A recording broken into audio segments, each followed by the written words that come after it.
Alors, l'orgueil, c'est tout simplement le fait de se considérer plus grand, plus important, plus conséquent que notre propre importance, que notre propre conséquence, que notre propre réalité. Donc, c'est vraiment une croyance qui est probablement dans cette, je dirais, dans cette démarche d'orgueil, je vais le dire comme ça, il y a plusieurs étapes. Hein. La première étape, effectivement, c'est l'étape de la représentation. C'est-à-dire, c'est vraiment se voir plus grand qu'eux, plus important. Et quand on dit ça, on est déjà, on est déjà dans des éléments qui vont être très, en tous les cas, qui vont être signifiants pour nous sur le sujet qui nous rassemble ce soir, excellence et humilité. C'est que plus que, ça nous met déjà dans une forme de relation, de comparaison. C'est plus que quelque chose d'autre, plus que quelqu'un d'autre. Donc, cette croyance, c'est-à-dire cette représentation en nous, qui nous fait voir, chacune des personnes qui est touchée par cette, je dirais, par cette question de l'orgueil, comme étant plus grande, plus importante, plus conséquente, sous-entendu que les autres. Et les autres qui nous entourent.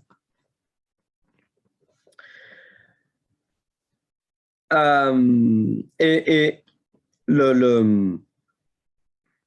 la difficulté d'une croyance, c'est qu'on ne peut pas l'enlever. Une croyance ne s'annule pas. Une croyance ne s'enlève pas. Une croyance doit absolument être remplacée par une autre. Donc, une croyance peut être remplacée par une autre, mais en aucun cas, elle ne peut s'enlever, elle ne peut s'éliminer, on peut s'en débarrasser comme ça je dirais, une simple volonté de l'esprit. Donc ça, c'est une première difficulté. La deuxième difficulté, c'est que la croyance n'acceptera jamais son statut de croyance. Et si vous voulez vous en être persuadé, vous avez juste à faire l'expérience avec une personne et vous lui dites la chose suivante lorsqu'elle vous dit quelque chose. Ouais, mais ça, c'est une croyance. Et vous allez voir sa réaction instantanée. Moi, j'ai déjà fait l'expérience. En plus, ce qui était fou, c'est que j'ai fait l'expérience en expliquant ce que c'était qu'une croyance. Donc, une croyance, conformément, on va dire, à la définition classique, croyance dans le sens de représentation. Une croyance, en fait, c'est une conclusion que l'on est amené à tirer d'une expérience vécue. D'accord ? Et cette conclusion que l'on tire, elle nous permet de donner du sens à l'expérience vécue et on va avoir tendance à la généraliser. Et ça, je dirais, c'est le troisième élément qui rend le dos dur à la croyance, c'est qu'il suffit de deux occurrences, c'est-à-dire de deux expériences un peu similaires pour lesquelles nous avons tiré exactement la même conclusion pour qu'une croyance s'installe. Donc, c'est une conclusion, effectivement, que l'on tire d'une expérience vécue. Mais c'est nous qui la tirons. Ça ne veut pas dire que la croyance n'est pas l'expérience. La croyance, c'est ce qu'on tire comme conclusion parce que ça nous permet, nous, de donner du sens à l'expérience que l'on vient de vivre. Et le souci, c'est qu'on va avoir tendance à la généraliser. Et une croyance, une fois qu'elle est installée, donc ce que je vous ai dit, premièrement, elle ne va pas accepter son statut de croyance. Dire non, mais moi, c'est des faits, c'est une expérience. Bah oui, c'est bien ça une croyance, c'est une conclusion que tu tires sur une expérience. La croyance n'est pas l'expérience. N'acceptant pas son statut de croyance, elle va tout faire pour défendre sa position. Et ensuite, je dirais le quatrième effet qui se coule, entre guillemets, c'est qu'elle va nous servir après de grille de lecture de tout. Parce que la lecture que chacun d'entre nous fait du monde, elle est orientée par l'ensemble des croyances que nous avons sur nous, sur le monde, sur les autres, sur la vie, sur un certain nombre d'éléments. Et toutes les croyances que l'on a sur ces différentes choses va être notre grille de lecture du monde. Et c'est pour ça que c'est un sujet qui est éminemment subtil. Donc, quand je dis que l'orgueil, c'est une croyance que l'on a sur nous-mêmes, on ne peut pas ne plus être orgueilleux.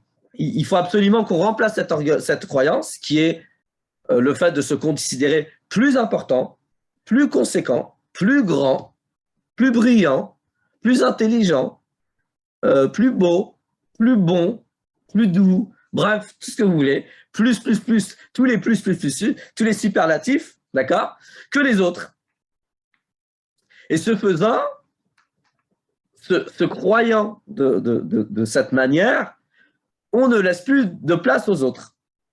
C'est pour ça que probablement un premier élément qui peut nous aider justement à travailler sur ces choses-là, c'est essayons d'être vigilants sur nous-mêmes, sur l'utilisation que l'on fait des superlatifs ou non. Et j'assure, bah moi j'ai fait ce travail quand j'ai découvert cette question-là, et c'est pas évident parce que au départ on pense qu'on n'utilise pas beaucoup le superlatif, et après on se rend compte en fait quand on est vigilant que c'est quelque chose qu'on utilise pratiquement tout le temps.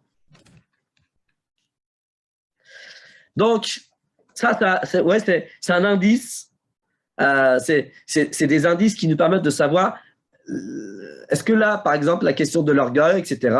Est une zone de travail pour moi. Donc, dit autrement, l'orgueil s'opposant à l'humilité, est-ce que l'humilité est une zone de travail pour moi ou pas? Et des fois, ce n'est pas forcément sur nous, mais ça peut être sur les autres. C'est-à-dire qu'on peut utiliser des superlatifs pour les autres. Et même en réalité, dans l'utilisation du superlatif pour les autres, il y a une absence d'humilité. Je n'ai jamais vu quelqu'un d'aussi, de plus que,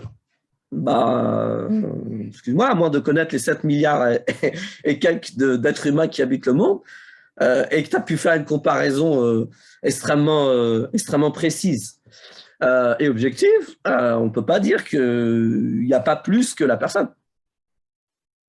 Ouais. Donc, il y a du boulot, effectivement. Donc ça, c'est la question de l'orgueil. C'est vraiment la croyance que l'on a sur nous d'être plus. Mais notamment, en réalité, c'est plus important. Typiquement, un autre critère, par exemple, c'est se croire être le centre du monde. Là, si je vous le dis, vous allez me dire, non, mais il n'y a personne qui se croit être le centre du monde. Je vous assure que très subtilement, ça nous arrive de penser que nous sommes le centre du monde. Donc, se croire être le centre du monde, c'est quand même avoir des prétentions sur sa propre importance. Nous ne sommes pas le centre du monde.